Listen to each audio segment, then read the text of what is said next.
Well, race number 4 is the first of our features. This is the Tattersalls Cup. It is over the 2100 metre journey for the stayers, a listed event, the 58th running, an $80,000 handicap. And we're going back to the Ascot Gold Cup back on the 10th of November. We're highlighting Moonlight Bay. She finishes third. Also out of this race, we see Malacca in 4th, Bridgestone 7th, Gyno was 10th. But certainly the mares, Moonlight Bay, Malacca, the ones to watch out of this race. Straight from Pop Culture going to third. Moonlight Bay trying to push clear. Then Amelia's Dancer, followed by Bridgestone. But Rosie Rocket got ahead in front with Ringmeister fighting and Pop Culture lunging. Pop Culture, Rosie Rocket. Now Moonlight Bay gets a split. Rosie Rocket, Pop Culture, Pop Culture. Great performance it was by both Moonlight Bay and Malacca. They certainly indicate that the 2100 metres is going to be right up their alley. Probably more so for Moonlight Bay. She certainly has only had the one go at this trip and she was successful. Pike, Williams, Bob and Sandra Peters. We're going to hear them names a few times in the coming weeks. I think they've got some great chances. She's certainly one of those. Of the others in that race, I thought Bridgestone was one. His run wasn't bad. Beaten just to 3 1/4 lengths.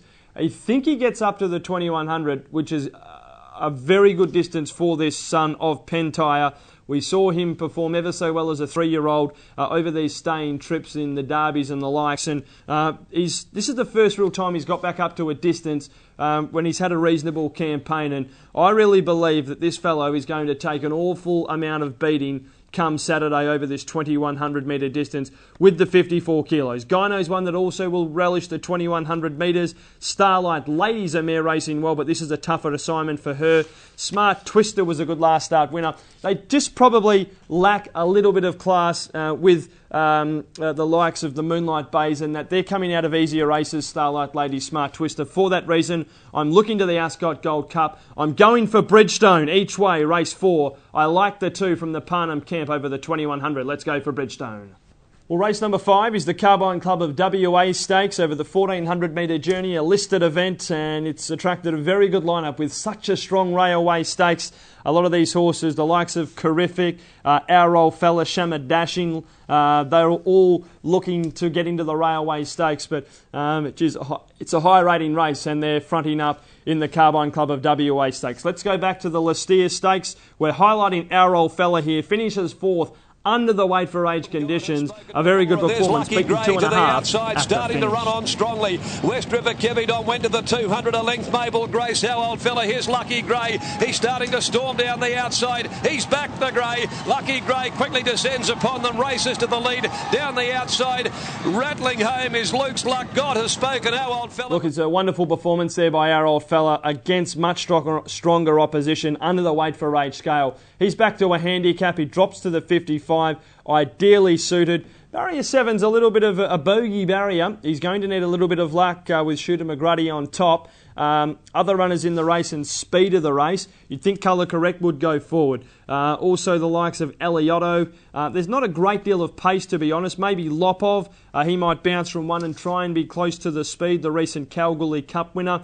Terrific has the runs on the board, was beaten 1.5 lengths. I think back to the 1400's ideal for this fellow. I think he's going to really progress into a very nice Bunbury Stakes horse. Obviously during their carnival from the Bunbury trained galloper, and his runs in the Asian Bow, the Northerly and also the Peters were very good. Back to the 1400 metres, ideal for Terrific. Dream Away first up. She has won first up in the past. Then we have the likes of Chester Road. McScar continues to race well. His effort in the Peters was good behind Machino. Just is racing well. But look, I think this is a great race. Shamar Dashing, a winner of the Grafton Cup.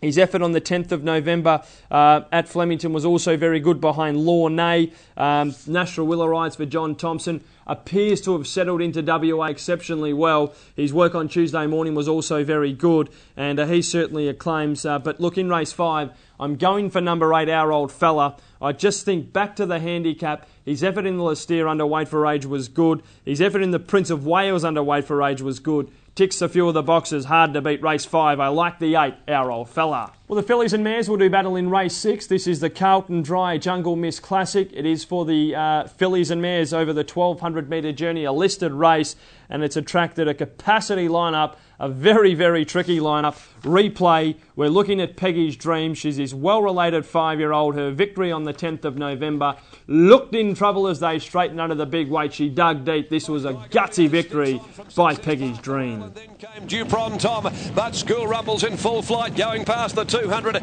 He's got a big lead from Peggy's Dream and Geiger Rio. School Rumble at the 100, the leader a length and a half. Peggy's Dream, Geiger Rio, the leader's stopping. Peggy's Dream's lunging at him. Peggy's Dream, School Rumble, Peggy's Dream wins. Peggy's Dream's got up, she makes it 5 out of 6. Certainly was a magnificent performance there by Peggy's Dream. If you took the short, you were very worried coming to the home corner, but she really dug deep. Probably as much as she dug deep, School Rumble would have stopped over the 1100, but it certainly was a good performance, I thought, by Peggy's Dream. G Boss jumps on board. She's down 5 kilos in weight. Drawn barrier 4. Pack would have elected to ride Morning Mist for the Bob and Sandra Peters camp, and she's been freshened up also since her last start performance. So it is a wonderful race. We've got the representation of Gay Waterhouse, Natural Willa. She's won 5 of 26, 1 at listed level. I think we watch her when she gets to the Jungle Dawn of the 14 and then the mile and the 1800 metres of the Lartreese and the Starstruck. That's when Upon This Rock's going to come into her own.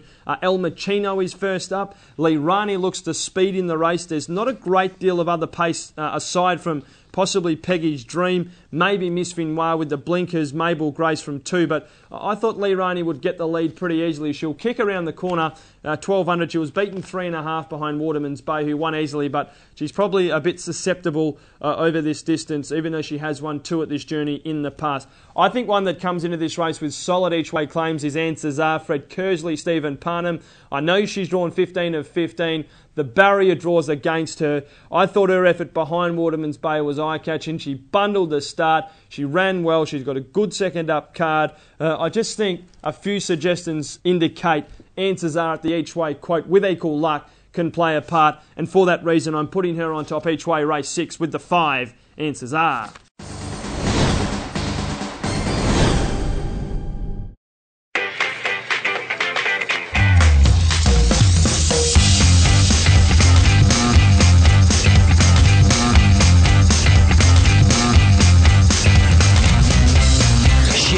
Excitement. The Festival of Perth Racing kicks on with Carlton Draft Super Saturday.